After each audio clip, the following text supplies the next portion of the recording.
everybody, how are you guys doing? Ladies, I should say. Anyway, today I want to talk a little bit about sleep because we've had some people who say they don't get enough, and that has been really important to my weight loss journey and definitely important for healing. And as we age, it gets more difficult to get good sleep. So I wanted to talk a little bit about sleep hygiene. Then I'll talk more, maybe in a different session, about the reasons and the amount of sleep. Okay, so your sleep cycle should really start first thing in the morning. Is the important part of setting your circadian rhythm. So within the first hour of waking, you should go outside if you can, or near a window, and get bright sunlight. That actually helps your body to release cortisol, and your cortisol should be, I know we all think cortisol is bad, but it's not. That's what helps you wake up feeling refreshed. So if you wake up in the morning and you're not feeling refreshed, your cortisol levels could have problems. That could be a hormonal issue. We'll talk about that later too. But let's talk about bright light. Cortisol is highest in the morning, and then throughout the day it goes down, and then at night it's low, and then your body produces melatonin. We're all familiar with melatonin. So anyway, first thing in the morning, bright sunlight. Throughout the day, cut off your caffeine consumption. I know you guys think I drink caffeine all day. I really don't. I try to cut off by about 4 o'clock. Some people should cut off earlier if you're sensitive to caffeine. So, and then also you definitely want to cut off your screen time. I've read different things. Some people say 2 to 3 hours before you go to bed, which isn't realistic for most of us. So that's where you get the blue blocking glasses. So all my prescription glasses have blue blocking film on them, and you can buy really cheap readers, or just if you don't wear glasses, you can buy just blue blocking glasses that have no lens in them. And so in the evening you would want to wear those when you're watching television or reading, or online on Facebook, online at all. And that really significantly helps your brain realize it's nighttime. Okay, so bedroom, the recommendation is dark room.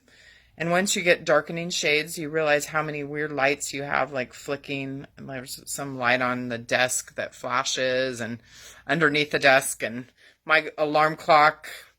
I still have a digital one, so I have a cover over that so it doesn't put out any light in the room. And I recently added a sleep mask.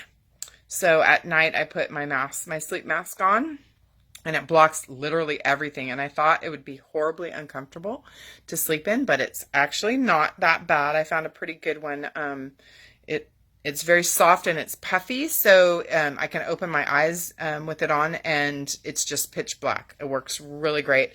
And the strap is pretty comfortable around the back once I figured out how to put it underneath my hair instead of on top. It was slipping. Anyway, sleep mask, that's another one. Temperature in your bedroom, optimal is 65 degrees. That's not realistic for any of us that live in a very hot climate, because we'd run our air conditioner day and night. So do the best you can. Get it down as low as you can using a fan.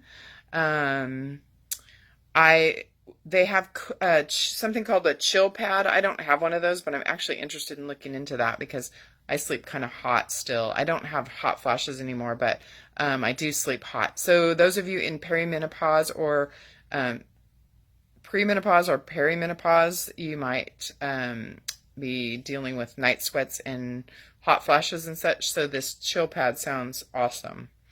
Anyway, the other thing is avoid working out too close to bedtime, and limit your alcohol consumption, because although you might think that helps you sleep, it actually doesn't. It helps you maybe fall asleep, but you tend to, if you drink excessive alcohol, you would tend to wake up. Plus, it dehydrates you as well, which is not good.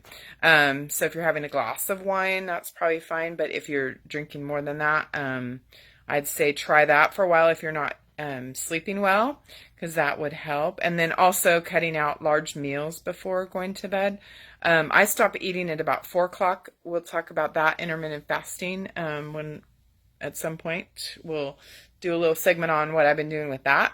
But I stop eating, like I said, at 4 o'clock, all the way done eating. So by the time I go to bed at 8:30, my stomach has already digested my food, and it can work on more important things like reorganizing my brain while I'm sleeping. Anyway, we have another rule in our house: no TVs in the bedroom and no phones in the bedroom. So unless you need your phone for your alarm, then you could set it maybe on airplane mode, I guess.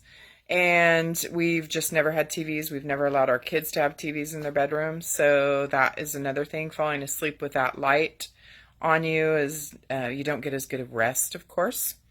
What else? If you're having a hard time winding down, have a nice cup of tea, decaffeinated, of course. My favorite is rooibos tea, Roosbios, since I know you're going to ask how to spell that, what that is. I love that. And also you could take an Epsom salt bath with some essential oils. I'm not a big bath person.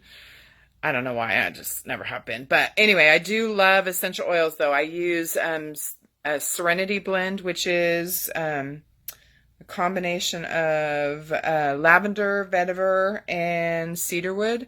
I can't diffuse it in our room because Gary's allergic to cedarwood, so I just put it on my wrists and I inhale it deeply 3 or 4 times before I go to bed, and literally that just knocks me out. So anyway, there's some great ideas for sleep. I'm going to talk more a little bit about the levels of sleep and why it's important to sleep, but I want to do it on a different video. Anyway, Annette, I hope this helps you. Maybe try some of these tricks. If you're a night owl, I would recommend backing up your bedtime a little bit. Do it in 15-minute increments. Don't try to say I go to bed at 2 in the morning. Now I'm going to go to bed at 9. That wouldn't make sense, or 10. But if you do go to bed late and, say you go to bed at midnight, start going to bed at 11:45 and then 11:30 and then 11. 10 o'clock, they say between 10 and midnight is when your brain detoxes. I'll talk more about that too on another one. The lymphatic system in your brain drains all the toxic crap, so it can be expelled from your body. So it's really important to, unless you're a shift worker, try to get to bed a little bit earlier so you get the benefits of that. And then also, I'm really excited. One of the things I was listening to today, there's information on chronotypes. So there's 4 different types. I'm interested in looking into that. So I'll do a segment on that once I look into it for us.